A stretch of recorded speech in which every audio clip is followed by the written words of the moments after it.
नबी पाक अलैहिस्सलाम ने फरमाया, अपने दुख लोगों के सामने ना बयान करना, सेठों नवाबों को ना बताते फिरना, दुनियादारों के सामने जाके ना रोना कि मैं तकलीफ में हूँ। फरमाया अगर दुनियादारों को दुख बताओगे रब तुम्हें कभी गनी नहीं करेगा। और लोग हैं कि उल्टा मजाक उड़ाएंगे।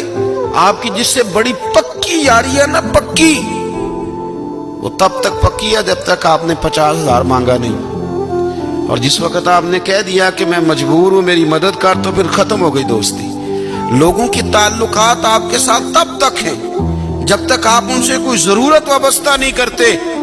करीम आबू फरमाने लगे, बंदों के सामने दुख ना बयान करना, अल्लाह तुझे कभी गनी नहीं करेगा। तू अपने दुख अपने रब को बता, तू दुआएं मांग, तू उसकी बारगाह में हाजिर हो, तू उसके हुजूर अर्ज कर। फरमाया अपने दुख अपने रब को बता, वो जल्दी करे या देर से करे तुझे सारी दुनिया से बेनियाज कर देगा, तुझे किसी का मोहताज नहीं रहने